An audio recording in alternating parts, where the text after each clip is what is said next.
Saint Paul's और Saint Mary's Udaipur के होकर ये दोनों स्कूल के नाम कौन नहीं जानता। और इन दोनों स्कूल से शुरू हुई प्यार की काफ़ी कहानियों से हम लोग भली भांति वाकिफ हैं। आज की ये कहानी हमारे लिए काफ़ी स्पेशल है। आज के दौर से कुछ साल पहले मासूमियत से भरे प्यार की है ये सीरीज फिनाले कहानी पॉल्स और मेरीज का प्यार। ऐसी कहानी आपने भी शायद अपने स्कूल के दिनों में देखी या सुनी होगी, या फिर शायद आप खुद ही इस कहानी के किरदार में अपने अक्स को देख पा रहे होंगे। कहानी के अंत में हमारी तरफ से एक स्पेशल अनाउंसमेंट भी करने वाले हैं हम, इसलिए अंत तक जरूर बने रहिएगा। तो चलिए अभी कहानी को शुरू करते हैं। ये कहानी इंटरनेट के दिनों की ना होकर उससे कुछ पहले SMS पैक वाले जमाने की है। आपको याद ही होगा, महीने के 1000 SMS की लिमिट और काफी महंगे कॉल रेट्स। स्मार्टफोन्स क्या होते हैं तब किसी को नहीं पता होता था। खुद का बेसिक मोबाइल फोन भी होता था कलर स्क्रीन वाला, तो भी बहुत प्रिविलेज्ड होते थे आप। हाँ, ऑर्कुट नाम का एक सोशल मीडिया एग्जिस्ट किया करता था जिसको कंप्यूटर से ही चलाना पड़ता था। उसी जमाने में से थे हमारे राहुल और अदिति। और जैसा आपने एकदम सही गेस किया, राहुल सेंट पॉल्स में था और अदिति थी सेंट मेरीज में। और हाँ, ये वही जमाना है जब सेंट पॉल्स के बाहर रामा के मिनी समोसे 2 रुपए के मिला करते थे। आप अगर उदयपुर के हैं तो सेंट पॉल्स के बाहर तो रामा के समोसे से जरूर वाकिफ होंगे। इन समोसों को खाने के लिए सेंट पॉल्स के लड़के उतने ऊंची दीवार के पार से भी अरेंजमेंट कर ही लेते थे। खैर, चलते हैं वापस कहानी में। राहुल पढ़ाई में ठीक ठाक था और थोड़ा बेफिक्र किस्म का इंसान था, और वहीं पर अदिति थी बड़ी स्टूडियस, करियर ओरिएंटेड और बड़े बड़े सपनों वाली। एक दिन ऑर्कुट पर अदिति को एक नया ग्रुप दिखा, saint Paul's saint Mary's Udaipur group. थोड़ा सा उसको इंटरेस्ट आया, फिर सोचा ग्रुप ही तो है, ज्वाइन करके देखते हैं। उसी ग्रुप के दूसरे मेंबर्स की लिस्ट ऐसे ही स्क्रॉल कर रही थी और अचानक एक प्रोफाइल पर क्लिक हो गया। अब आप ऑर्कुट चला चुके हैं तो आप जानते होंगे कि उसमें यह दिख जाता था कि एग्जैक्टली किसने आपकी प्रोफाइल विजिट करी है। तो अब राहुल की प्रोफाइल किसी लड़की ने विजिट करी। राहुल के लिए ग्रुप ज्वाइन करने का मकसद उसी वक्त पूरा हो गया था। आफ्टर ऑल, बॉय स्कूल में रहकर भी कभी लड़कियों से बात नहीं की। बचकानी जरूर लगती है, लेकिन बचपन के उन दिनों में ये अपने आप में एक क्राइसिस लगता था। खैर, उसके बाद राहुल ने हिम्मत करी और उसकी प्रोफाइल विजिट करी। अब नोटिफिकेशन अदिति को दिखा, तो बस पहले ऐड रिक्वेस्ट कौन भेजे उस चीज की हिम्मत नहीं जुटा पाने की वजह से दोनों एक दूसरे की प्रोफाइल विजिट करने का सिलसिला अगले 2 हफ्ते तक चलता रहा। फिर राहुल से और रहा नहीं गया और ऐड रिक्वेस्ट भेज ही दी, गूगल से एक बड़ा चीजी सा मैसेज कॉपी करके। लॉन्ग स्टोरी शॉर्ट, इंट्रोडक्शन हुआ, फिर बातें शुरू होने लग गई थी दोनों के बीच। और अगर आपने फेस किया है तो आप जानते हैं कि एक अचीवमेंट से कम नहीं हुआ करता था कि सेंट मेरीज की लड़की से बात हो रही है। और मेरीज में भी एक अलग अचीवर्स की कैटेगरी में काउंट किया जाता था कि she talks to a boy from Paul's. वक्त के साथ नंबर्स एक्सचेंज हुए और SMS पर चैटिंग का सिलसिला शुरू हो गया। कभी कभी काफी दिनों तक मैसेज पर बातें नहीं होती थी और कभी कभी एक दिन में ही मैसेजेस कम पड़ जाते थे। ऐसा लगभग साल भर चला। फिर एक दिन रैंडमली डिसाइड हुआ कि राहुल को अदिति से मिलना है। पहली मुलाकात। कैसे होगी अब ये मुलाकात? ऑब्वियसली जैसे लगभग हमेशा होता है। छुट्टी के बाद राहुल साइकिल पर पहुंच गया सेंट मेरीज के बाहर उनकी छुट्टी का इंतजार करने, और अदिति ने बता ही रखा था कि उसके ऑटो का नंबर क्या है और उसी ऑटो में उसके अकेले के पास ऑरेंज बैग है, ऐसे आइडेंटिफाई करने का। अगर आप नए हैं तो आपको बता दूं कि उस जमाने सोशल मीडिया पर लोग खुद की तस्वीर नहीं डालते थे। आधे लोग बिकॉज प्राइवेसी कंसर्न्स, बाकी आधे क्योंकि मोबाइल में कैमरा ही नहीं होते थे या फिर बेकार थे। तो लड़के जनरली रोनाल्डो, सचिन, ऋतिक, शाहरुख, और लड़कियां अक्सर सेलेना गोमेज की डीपी लगाती थी। अब दोनों की पहली मुलाकात का दिन था, स्पेशल था। राहुल के पेट में गुड़गुड़ हो रही थी और अदिति भी कम एक्साइटेड नहीं थी। बस उस सीन में विघ्न डाल दिया गेट कीपर ने। डंडा लेकर आया और भगा दिया राहुल को। उस मोमेंट के लिए वो किसी मोगेम्बो से कम नहीं था। अब जब वो मोगेम्बो राहुल को मिस्टर इंडिया बना रहा था, बस तभी हुई अदिति की एंट्री। कहाँ दोनों ने सोचा था कि दोनों की मुलाकात का मोमेंट कितना स्पेशल होगा, ये गेट कीपर ने एक्स्ट्रा स्पेशल बना दिया। खैर, फास्ट फॉरवर्ड करते हैं और 2 साल और आगे पहुंचते हैं। अब दोनों की दोस्ती अच्छी हो चुकी थी। वो कहते हैं ना, divided by schools, united by coaching.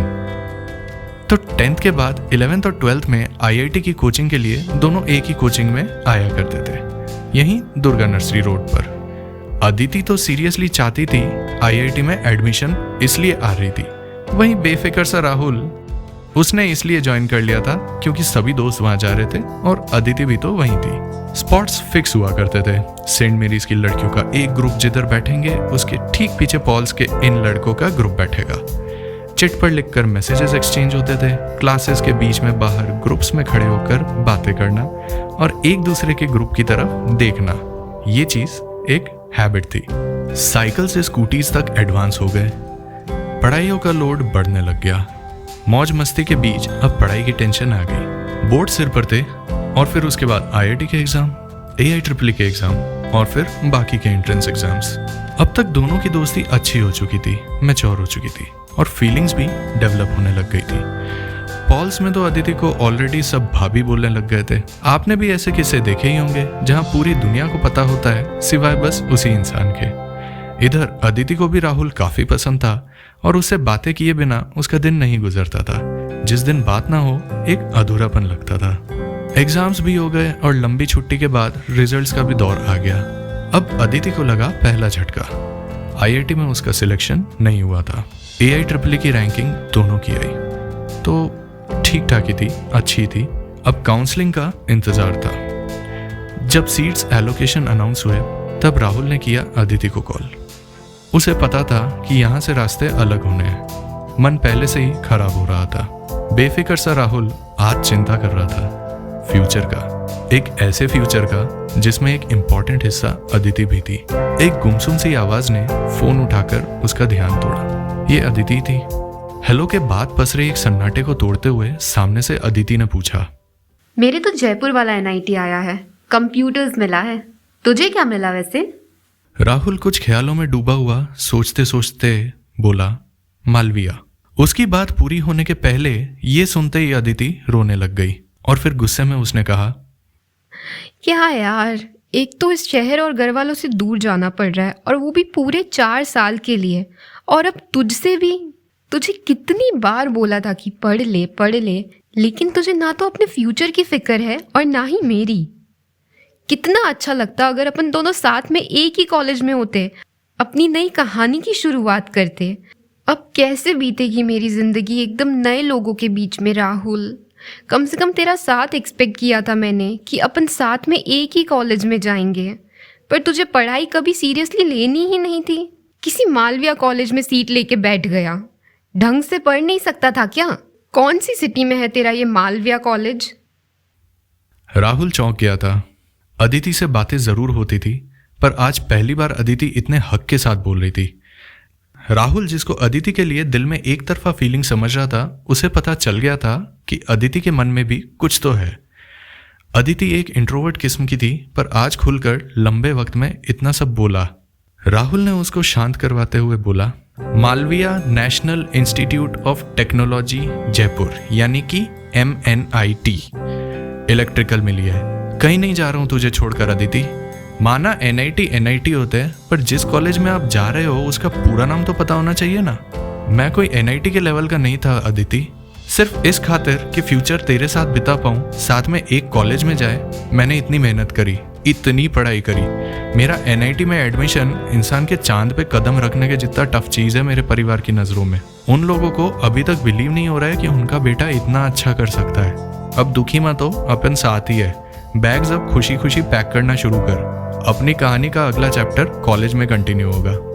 ये कहानी यहाँ पर खत्म नहीं होती, कहानी यहाँ से शुरू होती है। मैं तो इन दोनों को जानता हूँ, किरदारों के नाम और कुछ फैक्ट्स बदल दिए गए बस। अगर आप जानना चाहते हैं कि क्या हुआ उसके आगे, तो मैं बता दूं कि इस कहानी से महज शुरुआत ही हुई थी इनकी कहानी की। उसके बाद ढेर सारी कहानियां और घटी इनके जीवन में, पर ये कपल आज भी साथ है इतने सालों बाद। और हाँ, एक हिंट देता हूँ, मैं इनवाइटेड हूँ इनके बच्चे के अगले बर्थडे पर। क्या आप भी किसी ऐसी स्कूल लाइफ की कहानी जानते हैं? शेयर करिए हमसे। और क्या आप इसी कपल के कॉलेज और कॉलेज के बाद की कहानियां भी जानना चाहते हैं? ये भी मुझे बताइए कमेंट्स में।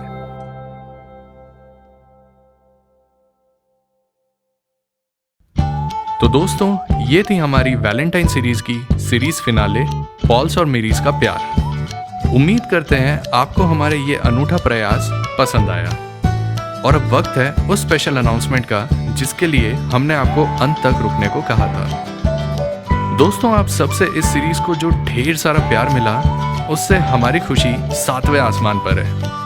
हमें काफ़ी सारे डीएम्स और ईमेल्स मिले हमारे सब्सक्राइबर्स और फॉलोअर्स की फैमिली में से, जिसमें उन्होंने अपनी लिखी कहानियाँ भेजी हैं और काफ़ियों ने अपनी खुद की ही कहानियाँ भेजी हैं। तो स्पेशल अनाउंसमेंट ये है कि इस सीरीज का होगा एक एक्स्ट्रा बोनस एपिसोड, जिसमें हम चुनेंगे आपकी ही लिखी हुई कहानी में से एक, देंगे हमारी आवाज़ और पेश करेंगे आपके समक्ष।